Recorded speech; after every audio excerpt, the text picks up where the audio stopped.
kasih Mbak Intan. Assalamualaikum warahmatullahi wabarakatuh.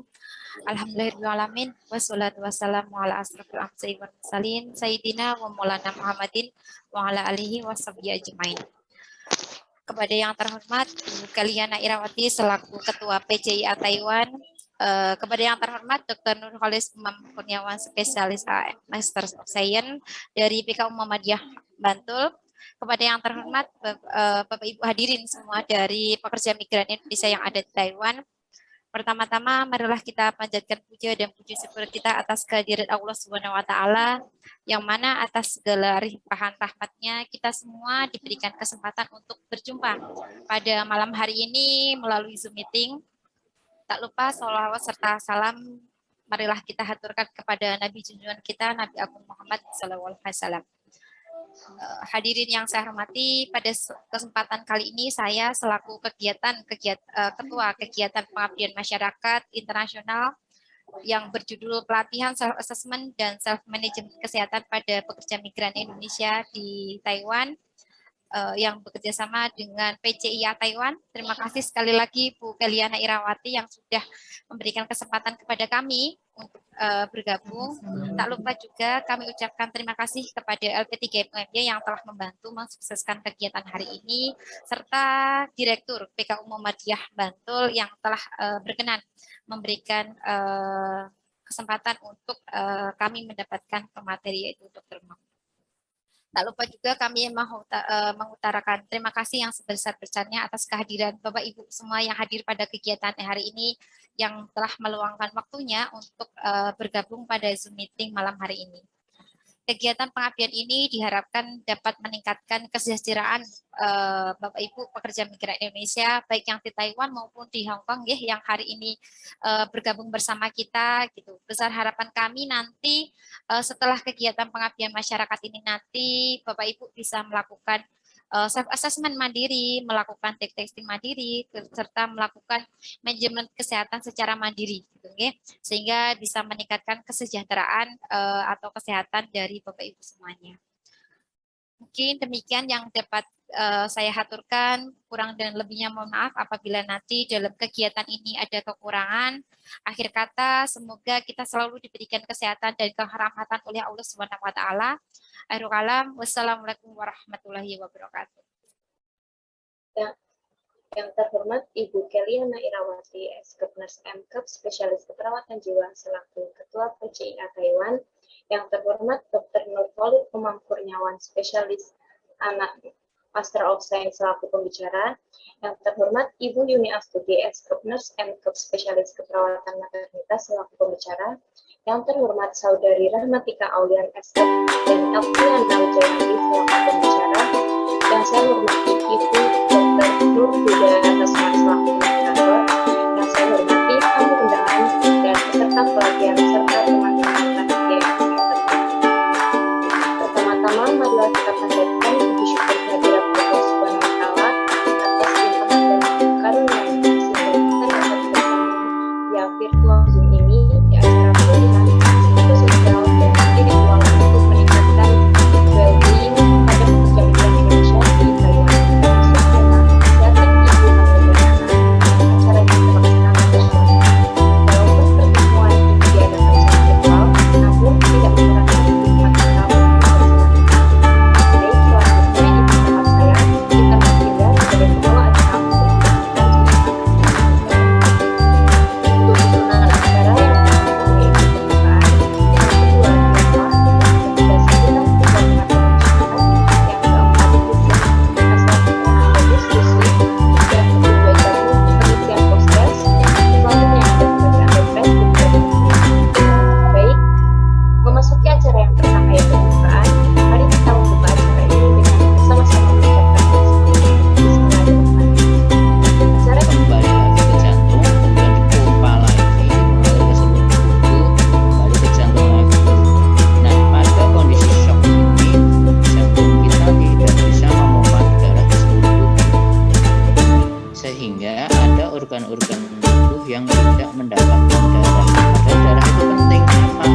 kronis. Ini artinya mungkin Bapak Ibu bisa memperhatikan mata anaknya pada saat sehat ya.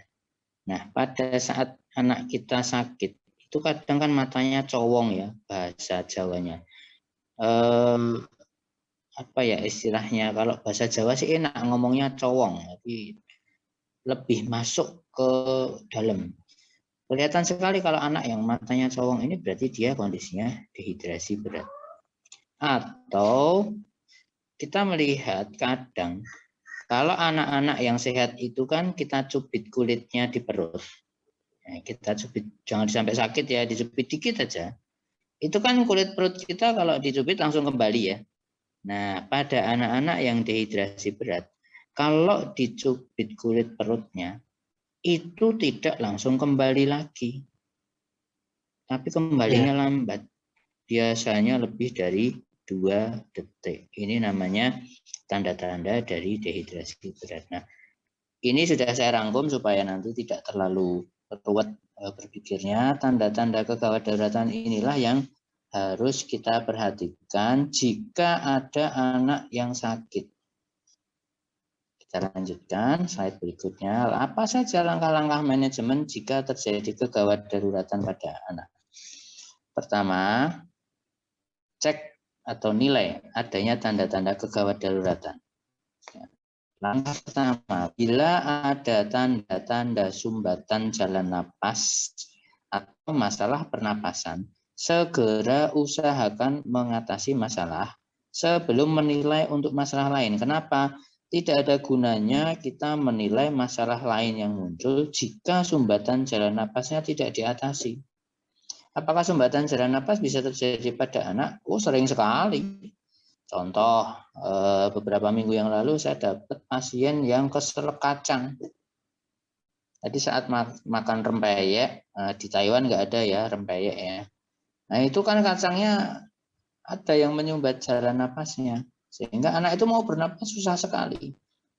Nah ini ada cara-cara pertolongan yang harus kita lakukan segera. Atau pada bayi yang paling sering adalah karena lidah bayi itu besar. Sehingga bayi itu kadang kondisi tidur saja, lidahnya bisa nutupi jalan napasnya. Sumbatan jalan napas. Biasanya nanti ngorok-ngorok gitu, terus kebiruan-kebiruan, terus akhirnya tidak bisa bernapas. Ini sering terjadi. Ya, sudden death akibat sumbatan jalan napas. Langkah kedua, periksa tanda-tanda shock tadi. Ya, masih ingat toh tanda-tanda shock tadi? Cubitan kulit perutnya lebih dari 2 detik. Itu penting sekali dilihat matanya cowong. Kalau mata anak kita cowong, hati-hati mungkin kurang cairan. Atau mungkin ubun-ubunnya ya, kalau bayi ubun-ubunnya masih bisa diraba, yang di bagian atas itu kan ada dut. Nah ini kalau ubun-ubunnya cekung, ini mungkin anak kita dalam kondisi kekurangan cairan. Adakah gangguan kesadaran atau koma, ada kejang atau tidak, ada tanda-tanda dehidrasi atau tidak. Ini penting sekali. Ya. Kemudian langkah-langkah manajemen. Bila ditemukan tanda-tanda kegawat daruratan, bila ada kita menemukan tanda gawat daruratan, segera hubungi petugas kesehatan yang lebih Jadi tulang lengkungannya ini semakin dalam gitu, dan biasanya akan muncul tadi nyeri punggung belakang atau low back pain gitu ya, yang sering dialami oleh ibu hamil gitu ya. Jadi ada keluhan nyeri pada bagian punggung belakang. Nah, ini karena efek tadi adanya perubahan postur tubuh ini gitu ya, sehingga menyebabkan tadi penekanan sini sehingga mengalami nyeri pada punggung belakang. Nah, nanti akan diceritakan nih sama di materi kedua selanjutnya tentang gimana nih caranya biar tadi nyeri punggung belakangnya nggak terjadi atau biar berkurang nih nyeri punggung belakangnya seperti itu. Nah, kalau ini adalah keluhan-keluhan umum yang sering terjadi pada ibu hamil gitu, oke? Adanya nyeri punggung belakang, kemudian susah tidur gitu, oke? Karena ini terasa sesak, kemudian karena sering buang air kecil gitu ya, atau karena kecemasan nih mendekati persalinan gitu ya, atau sembelit. Nah, ini sembelit ini kadang terjadi pada ibu hamil gitu ya. Ini bisa terjadi karena tadi saat hamil ibu ada peningkatan hormon progesteron namanya. Nah, hormon ini yang membantu supaya otot rahim itu berelaksasi atau tidak kontraksi nih. Jadi sebelum waktunya lahir biar nggak kontraksi dulu rahimnya seperti itu. Nah, efeknya ini, relaksasinya ini tidak hanya terjadi pada rahim, tapi juga pada bagian usus, sehingga menyebabkan ibu jadi mudah mengalami sembelit karena peristaltiknya itu terganggu atau peristaltiknya jadi menurun seperti itu, sehingga ibu bisa mengalami sembelit. Nah, ibu bisa meningkatkan untuk konsumsi seratnya sehingga meningkatkan mengurangi tadi terjadinya sembelit gitu. Terus mual muntah gitu ya, sering terjadi di trimester kehamilan pertama, atau kaki bengkak tadi nggih, itu juga sering terjadi di trimester akhir gitu nggih, atau di atas trimester kedua itu kadang kaki sudah mulai muncul bengkak. Nah, ini adalah keluhan-keluhan yang terjadi pada ibu hamil. Nah, kalau berikut adalah terkait dengan tanda bahaya kehamilan. Kapan nih ibu hamil harus rumah sakit gitu atau harus menuju pelayanan kesehatan? Yang pertama adalah kalau terjadi perdarahan. Gitu, okay? Jadi kalau ada perdarahan baik di trimester pertama, kedua, ketiga, atau trimester di kehamilan muda atau kehamilan tua, nah ibu harus segera ke pelayanan kesehatan. Kemudian adanya pecah ketuban atau keluar cairan nih dari jalan lahir, tapi sebelum waktunya lahir gitu ya. Jadi belum tanggalnya lahiran nih, ketubannya udah pecah gitu nggih. Nah, ini harus segera ke rumah sakit. Atau kaki bengkak tapi disertai dengan bengkak pada wajah, pada tangan, dan disertai dengan nyeri kepala atau kepala pusing gitu nggih, atau penglihatan kabur. Nah, ini termasuk juga tanda bahaya. Jadi kalau kakinya bengkak terus ada sakit kepala, kemudian penglihatannya kabur, nah ini harus segera ke rumah sakit gitu ya, karena ini merupakan salah satu tanda bahaya kehamilan seperti itu. Kemudian adanya peningkatan tekanan darah, apakah kehamilannya ini termasuk ke dalam resiko tinggi atau tidak? Nah, mungkin Ibu sudah tidak asing ya di dalam buku kesehatan ibu dan anak, jika seorang ibu pertama kali memeriksakan kehamilannya pasti diberikan buku itu, dan di dalamnya itu terdapat kartu skornya ini, Bu. Jadi kartu skor Bujiro Hayati ini bisa dilakukan atau bisa di-screening atau ditanyakan kembali kepada seorang ibu yang hamil ini minimal 4 kali selama kehamilannya, yaitu pada 1 kali di trimester pertama, kemudian 1 kali di trimester kedua, dan 2 kali pada trimester ketiga. Nah, siapa saja yang bisa menanyakan ini gitu nggih. Nah, ini tidak hanya kalangan dari medis saja Bapak Ibu, tetapi kadar kesehatan juga bisa melakukan hal ini. Nah, sehingga mungkin bisa menjadi ibu-ibu di sini juga bisa membaca dulu, kemudian kira-kira bisa mendeteksi dini atau bisa mengetahui kondisi kehamilannya, apakah terdapat beberapa faktor di sini yang dialami atau tidak. Nah, selanjutnya kita akan ulas untuk indikator apa saja yang terdapat dalam kartu skor ini. Nah, di sini terdapat 3 kategori, Ibu. Kemudian, dalam kategori yang pertama atau kelompok faktor risiko yang pertama ini ada 2 faktor, yaitu 7 terlalu dan 3 pernah. Bisa di baca dalam layarnya nggih Bu, misalnya terlalu muda hamil, kurang dari 16 tahun, kemudian terlalu tua hamil, terlalu lambat hamil, terlalu lama hamil lagi, terlalu cepat hamil lagi, terlalu banyak anak, terlalu tua umurnya lebih dari 35 tahun, terlalu pendek, kemudian 3P-nya ini adalah pernah gagal kehamilan, pernah melahirkan dengan vakum, ataupun pernah di sesar gitu. Kemudian dalam faktor yang kedua ini ada beberapa penyakit yang diderita atau tidak, misalnya apakah kekurangan darah atau anemia, malaria, ataukah ada penyakit kronis lainnya seperti diabetes ataupun penyakit menular seksual. Nah, kemudian dalam faktor yang ketiga ini ada misalnya bengkak pada muka, kemudian hamil kembar, hidramion, bayi mati dalam kandungan, kehamilannya lebih dari bulan, misalnya lebih dari 9 bulan, kemudian letak sungsangnya, serta letak lintang, perdarahan, dan preeklamsia atau hipertensi pada ibu hamil. Nah, kemudian dalam tabel berikutnya ini juga sudah dituliskan skor maksimalnya gitu nggih. Jadi yang men-screening atau yang menanyakan Bismillahirrahmanirrahim. Qul huwallahu ahad, Allahu samad, lam yalid wa lam yulad wa lam yakul lahu kufuwan ahad. Shadaqallahul adzim. Ibu dokter yang saya hormati dan semua panitia yang saya hormati, saya ucapkan banyak terima kasih atas materinya. Itu semua sangat berguna dan bermanfaat bagi kami para PMI. dan kami tunggu materi selanjutnya. Dan sekali lagi saya ucapkan banyak terima kasih. Billahi taufiq wal hidayah. Assalamualaikum warahmatullahi wabarakatuh.